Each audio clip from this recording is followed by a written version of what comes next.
Picture announcement ಆವಾಗಲೇ ಕೊಟ್ಟಾಗಿತ್ತು. But recording ಮಾಡ್ತಾರೆ ಅಂತ ಹೇಳಿದ್ರು ಪ್ರೊಡ್ಯೂಸರ್ಸ್. ಇಷ್ಟಪಟ್ಟು ಡೈರೆಕ್ಟರ್ ಸರ್ ಇವತ್ತೇ ರೆಕಾರ್ಡಿಂಗ್ ಪೂಜೆ ಇಡೋಣ ಅಂತ ಹೇಳಿದ್ರು. ಸೊ ಹರಿಕೃಷ್ಣ ಸೂರಿ ಸರ್ ದೊಡ್ಡ ಮನೆ ಹುಡುಗ ಇವತ್ತಿಂದ ರೆಕಾರ್ಡಿಂಗ್ ಪ್ರಾರಂಭ. ಏನು ಮಾಡೋಣ ಹೇಳು.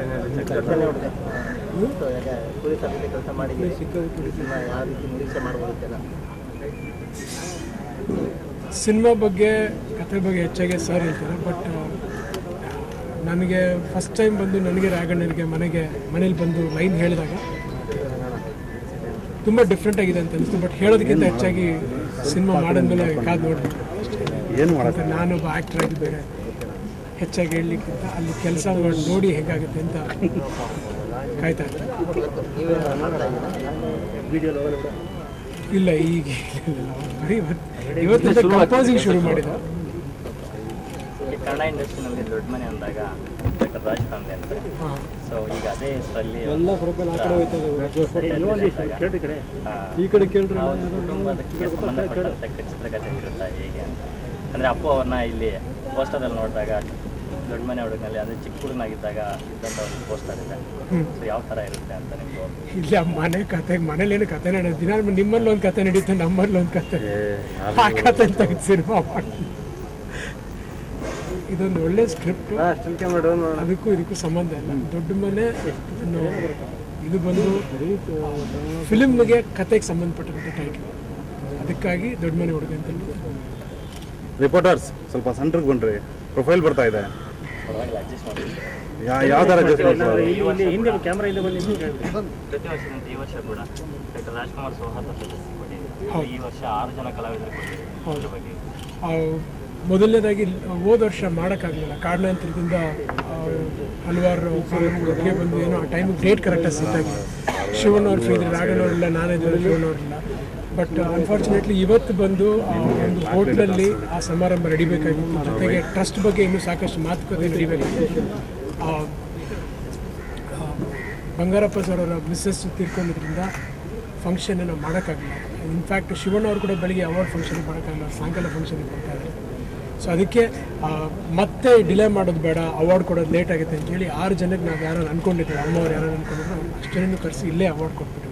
ಸೊ ಬಿಕಾಸ್ ಆಫ್ ಈ ತೊಂದರೆ ಇರೋದ್ರಿಂದ ಫಂಕ್ಷನ್ ಮಾಡೋಕ್ಕಾಗಲ್ಲ.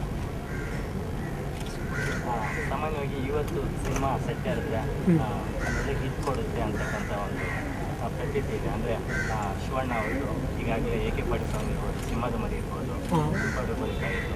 ಅದೇ ಥರ ಕಳೆದ ವರ್ಷ ಅಪ್ಪಾಜಿ ಅವರ ಒಂದು ಪಕ್ಕದಲ್ಲಿ ಆರ್ಯನ್ ಕೂಡ ಸೆಟ್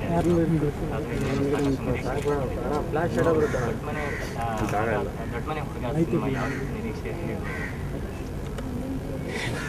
ಸಿನಿಮಾ ಮಾಡೋದೇ ಸೂಪರ್ ಹಿಟ್ ಆಗಲಿ.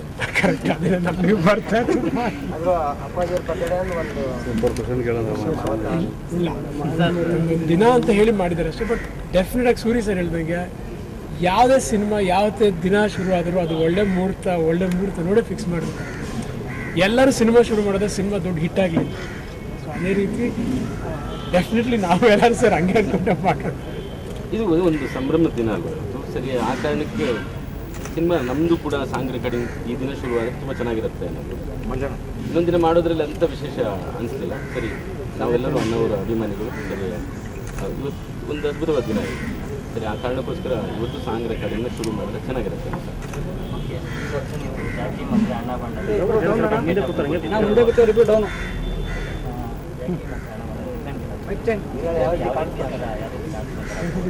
ಇದರಲ್ಲಿ ಅಪ್ಪು ಸರ್ ಒಂದು ಹಳ್ಳಿ ಪ್ಯಾಟರ್ನ್ ತೋರಿಸ್ಬೇಕು ಅಂತಿದ್ದೀವಿ. ಸಿಟಿ ಪೋರ್ಷನ್ ಬರುತ್ತೆ. ಸಂಬಂಧಪಟ್ಟಿದ್ದಂತ ಏನು ಹೇಳಿದ್ರಲ್ಲ ಆ ಥರದ್ದು ಏನಿರಲ್ಲ. ಒಂದು ನಮ್ಮಲ್ಲಿ ದೊಡ್ಡಮನೆ ಹುಡುಗ ಅಂತ ಕರೆಯೋಕ್ಕೆ ಇಡೀ ಕರ್ನಾಟಕದಲ್ಲಿರೋ ಏಕೈಕ ಅಂದರೆ ಅಪ್ಪು ಸರ್ ಅಂತ ಅಥವಾ ಶಿವಣ್ಣ ಅಂತ ಹೇಳ್ಬೋದು. ಆ ಥರ ಆಗಿರುವಾಗ ನಾವು ಆ ಟೈಟ್ಲನ್ನ ಇಟ್ಟು ಅದಕ್ಕೊಂದು ಕತೆ ಮಾಡಿ ಮನೇಲಿ ಹೇಳಿದಾಗ ನಮ್ಗೆ ತುಂಬ ಒಳ್ಳೆ ರೆಸ್ಪಾನ್ಸ್ ಬಂತು ಅದಕ್ಕೆ. ಕತೆ ಹಾಗೆ ಇದೆ, ಅಂದರೆ ನಿಮಗೆ ಹಳ್ಳಿ ಪರಿಸರ ಮತ್ತು ಸಿಟಿ ಮತ್ತು ಹೊರದೇಶ 3 ಕಡೆ ಮಿಕ್ಸ್ ಆಗೋ ಕತೆ ಅದು. ತುಂಬ ಕಮರ್ಷಿಯಲ್ ಆಗಿ ಇದು ಪಕ್ಕ ಪುನೀತ್ ಅವರ ಅಭಿಮಾನಿಗಳಿಗೋಸ್ಕರನೇ ಮಾಡ್ತಿರೋ ಸಿನಿಮಾ. ಬಿಟ್ಟಿನ ಅಂದರೆ ಸಾಂಗ್ದು ಕೆಲಸಗಳು ಶುರುವಾಗಿದೆ. ಹರಿಸರು ಇಲ್ಲಿಂದ ಕೆಲಸ ಶುರು ಮಾಡಬೇಕು ಅಂತಿದ್ದೀವಿ. ನಮಗಿದಾದ ನಂತರ ಅಂದರೆ ಜೂನ್ನಲ್ಲಿ ಶೂಟಿಂಗ್ ಶುರುವಾಗುತ್ತೆ. ಮೇ ಜೂನಲ್ಲಿ ಶೂಟಿಂಗ್ ಶುರುವಾಗೋ ಸಾಧ್ಯತೆ ಇದೆ. ಬರೀತಾರಪ್ಪ, ಇನ್ನು ಟ್ಯೂನ್ ಮಾಡೋಕ್ಕೆ ಶುರು ಮಾಡಿದ್ದೀವಿ. ಅದು ಮಾಡಿ ಅದು ಹೇಗೆ ಅಂದಾಗ ಯಾರು ಬರೀಬೇಕು ಅನ್ನೋದು ಡಿಸೈಡ್ ಮಾಡಿ.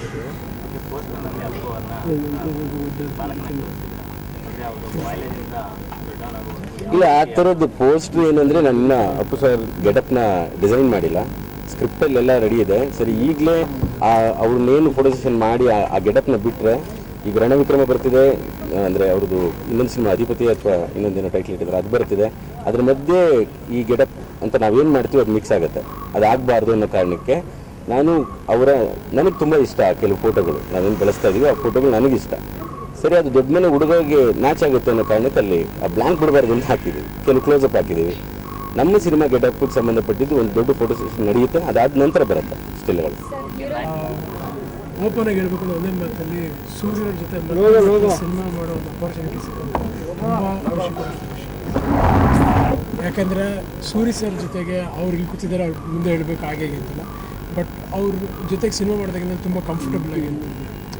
ಏನೋ ಒಂದು ಹೊಸದಾಗಿ ತೋರಿಸ್ತಾರೆ, ಏನೋ ಒಂದು ಡಿಫ್ರೆಂಟ್ ಆಗಿರುತ್ತೆ ಟೆಕ್ನಿಕಲಿ. ನನಗೆ ಅವ್ರ ಜೊತೆ ಕೆಲಸ ಮಾಡೋದು ತುಂಬ ಇಷ್ಟ. In fact not because of Jackie or Annabond, ನಾನು ಅವ್ರ ಸಿನಿಮಾ ಎಕ್ಸ್ಪೆಷಲಿ ದುನಿಯಾ ಮತ್ತು ಇಂತಿ ನಿನ್ನ ಪ್ರೀತಿಯ ನನ್ನ ತುಂಬ ಫೇವ್ರೇಟ್ ಸಿನಿಮಾ.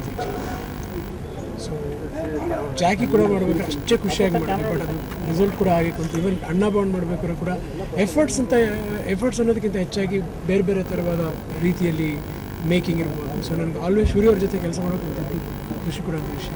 ಅದೇ ರೀತಿ ಹರಿಕೃಷ್ಣ ಅವ್ರ ಬಗ್ಗೆ ನಾನು ಹೇಳಲೇಬಾರ್ದು, ಯಾಕಂದರೆ ಮಾಡಿರುವಂಥ ಐ ಥಿಂಕ್ ಪ್ರತಿಯೊಂದು ಸಿನಿಮಾಗಳಲ್ಲೂ ಮಿನಿಮಮ್ ಒಂದು 60 to 70% ಆಫ್ ಸಕ್ಸಸ್ ಸಾಂಗ್ಸ್ ನಂದು ಮಾತ್ರ ಅಂತ.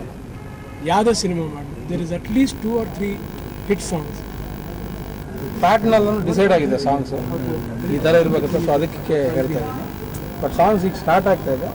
ಖಂಡಿತ ಇದು ಅದು ಯಾವುದೇ ಪ್ಯಾಟರ್ನ್ಗೂ ಸೇರಲ್ಲ ಅನ್ನೋದು ಮಾತ್ರ ಹೇಳ್ತೀನಿ. ಜಾಕಿ ಆಗಲಿ ಅಣ್ಣ ಬಾಂಡ್ ಆಗಲಿ ಅದಕ್ಕಿಂತ ತುಂಬ ವಿಭಿನ್ನವಾಗಿರ್ತದೆ ಅಂತ. ಅದನ್ನು ಹೇಳೋಕ್ಕಾಗಲ್ಲ, ನಾನು ಮಾಡ್ತೀನಿ. ಹೆಂಗೆ ನಾನು ಯಾವುದ್ರಲ್ಲೂ ಓಪನಿಂಗ್ ಆಡಿದ್ದೆ, ಯಾವುದ್ರಲ್ಲೂ ಆಡಿ ಇಲ್ಲ. ಸಾಂಗ್ಸ್ ಆದಮೇಲೆ ನಾನು ಇನ್ನೂ ಒಂದು 20 ಸಿನಿಮಾ ಮಾಡೋಂದ್ರೆ ಮಾಡ್ತಾನೆ ಇರ್ತೀನಿ.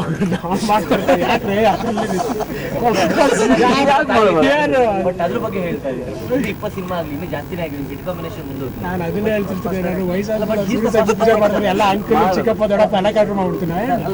ನಾನು ಹೇಳ್ತಾ ಮಾಡ್ತಾ ಇರ್ಬೇಕು ಅಷ್ಟೇ. ಇವರಿಗೆ ಫಸ್ಟ್ ಚಾನ್ಸ್ ಸಿಗ್ತದೆ, ಯಾಕಂದ್ರೆ power star cinema back to back date ಸಿಗೋದು ತುಂಬ ಕಷ್ಟ. ಇದು ಆಗೋದೇನಂದ್ರೆ ಇವಾಗ ನನ್ನ ಕೆಲಸ ಅವ್ರು ನನಗೆ ತುಂಬ ಇಷ್ಟ. ಮತ್ತೆ ಅದಕ್ಕೆ ತಕ್ಕಂಗೆ ಒಬ್ಬ ಪ್ರೊಡ್ಯೂಸರ್ ಸಿಕ್ಕಿದ್ದಾರೆ. ಈಗ ಗೋವಿಂದ ಅಂತ ಪ್ರೊಡ್ಯೂಸರ್ ಹೊರಗಡೆ ಎಲ್ಲ ಕೇಳಿದ್ರೆ ಅದಕ್ಕೊಂದು ಬೇರೆ ಏನಂತಾರೆ, ಸಡನ್ನಾಗಿ ಗೋವಿಂದ ಅವರ ಸೂಪರ್ ಸ್ಟಾರ್ ಅಂತ. ನನಗೆ ಆ ಥರ ಪ್ರೊಡ್ಯೂಸರ್ ಸಿಕ್ಕಿರೋದು ಅದೃಷ್ಟ. ಇವಾಗ ನಾವು ಅನ್ಕೊಂಡಿದ್ದು ಮಾಡ್ತೀವಿ. ಈಗ ನಾನು 2 ಥರ ಅಂದರೆ ಅಣ್ಣ ಬಂಡಲು ನಾನು ಕೊನೆ ಅಂದರೆ ನಮ್ಮ ಥಾಟ್ಸ್ ಏನಿತ್ತು ಅಲ್ಲಿವರೆಗೂ ರೀಚ್ ಆದರು. ನಾವು ಜಾಕಿಲೂ ಕೂಡ ಅಂದರೆ ಮನೆ ನಮಗೆ ಪ್ರೊಡಕ್ಷನಲ್ಲಿ ಆ ಥರ ಬಿಟ್ಟರು, ಹಿಂಗೆ ಮಾಡಿ ಏನು ಬೇಕಾದ್ರು ಮಾಡಿ. ಈಗ ನನಗೆ ಆ ಚಾನ್ಸ್ ತಿರ್ಗಾ ಗೋವಿಂದ ಅವ್ರ ಕಡೆಯಿಂದ ಸಿಗ್ತಾ ಇದೆ. ಮತ್ತು ಕುಮಾರ್ ಅವರಿದ್ದಾರೆ. ಎಲ್ಲರೂ ಇವಾಗ ಒಂದು ಸಿನಿಮಾ ಅಂತ ಆದಾಗ ತುಂಬ ಜನ ಸೇರ್ತೀವಿ ನಾವು. ಸಿನಿಮಾ ಹಂಗೆ ಸಡನ್ನಾಗಿ ನನ್ನೊಬ್ಬನಿಂದ ನನ್ನ ಕನಸಿರುತ್ತೆ. ಸರಿ, ಹರಿಸರು ಅವರಿರ್ಬೋದು ಅಥವಾ ಗೋವಿಂದ, ಎಲ್ಲ ಡಿಪಾರ್ಟ್ಮೆಂಟು ಒಂದಾದರೆ ಮಾತ್ರ ಅದು ಸಿನಿಮಾ ಆಗೋದು. ಆ ಥರ ಕೂಡ ಬಂದಿದೆ. ತಿರ್ಗಾ ಕೆಲಸ ಮಾಡ್ತಾರೆ. ನಮಗಿರೋದು ನಮ್ಮ ಕುಟುಂಬದಿಂದ ಇರೋದು, ನಾವು ಅವ್ರ ಹೆಸರಲ್ಲಿ ಮಾಡಿದಂಥ ಒಂದು ಪ್ರಶಸ್ತಿ. ಹೋದ ವರ್ಷ ಮಿಸ್ ಆಯ್ತು ಅಂತ ತುಂಬ ಅಪ್ಸೆಟ್ ಆಗಿದ್ದೆ. ಅಂದರೆ ಯಾಕೋ ಕಾರಣಾಂತರದಿಂದ ಆಗಿಲ್ಲ ಅಂತೇಳಿ. ಅದು ಈ ವರ್ಷದಿಂದ ತಿರ್ಗಾ 6 ಜನಕ್ಕೂ ಹೋದ ವರ್ಷದ್ದು ಸೇರಿಕೊಟ್ವಿ. ಈ ಪ್ರಶಸ್ತಿ ಇನ್ನು ದೊಡ್ಡ ಮಟ್ಟ ರೀತಿಗೆ ಹೋಗಬೇಕು. ಜೊತೆಗೆ ನಾವು ಮಾಡ್ತಿದ್ವಿ ಒಂದು ಕಾರ್ಯಕ್ರಮ, ಅದು ಕಾರಣಾಂತರದಿಂದ ಈ ವರ್ಷನೂ ಮಾಡೋಕ್ಕಾಗಿಲ್ಲ. ಸೊ ಬರೋ ವರ್ಷ ಮಾಡೋವಂಥ ಕಾರ್ಯಕ್ರಮ ಇನ್ನೂ ಅಚ್ಚುಕಟ್ಟಾಗಿ ಮಾಡಬೇಕು.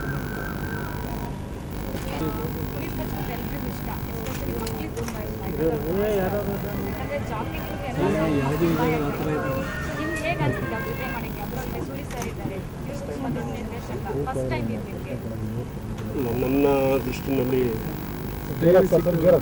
ನಾವು ಪೊಲೀಸ್ ಸರ್ ಫಿಲಮ್ ರಾಜ್ಕುಮಾರ್ ಅವ್ರ ಫ್ಯಾಮಿಲಿ ಫಿಲಮ್ ಮಾಡ್ತಾ ಇರೋದೇ ನಾನು ದೊಡ್ಡ ಭಾಗ್ಯ. ನನ್ನ ಪೂರ್ವ ಜನ್ಮದ ಪುಣ್ಯ ಅಂತೂ ನಾನು ಹೇಳ್ಬೋದು. ಅದು ಇನ್ನೂ ಒಂದು ಏನಂದರೆ, ನಾನು ಕೊಳ್ಳೇಗಾಲ ತಾಲೂಕಲ್ಲಿದ್ದಾರೆ. ರಾಜ್ಕುಮಾರ್ ಅವರು ಕೊಳ್ಳೇಗಾಲ ತಾಲೂಕು ಅನ್ನೋದು ನಾವು ಕೈ ಮುಗಿದ್ಬೇಡ ಅಂತ ನಮ್ಮ ತಾಲೂಕಿನವರು ಅನ್ನೋದಕ್ಕೆ ನಮಗೆ ಒಂಥರ ಈಗೂ ಮೈ ಜುಮ್ ಅನ್ನೋದು ಹೇಳ್ತಾ ಇದ್ದೀನಿ. ನಾನು ಹೆಚ್ಚಿಗೆ ಹೇಳಲಿಕ್ಕೆ ಇಷ್ಟಪಡಲ್ಲ. ನನ್ನ ಪುಣ್ಯ ಇವತ್ತು ಈ ಸಿನಿಮಾ ಮಾಡೋದಕ್ಕೆ ಅವ್ರು ನನಗೆ ಅವಕಾಶ ಕೊಟ್ಟಿದ್ದು ನನ್ನ ಪೂರ್ವ ಜನ್ಮದ ಪುಣ್ಯ.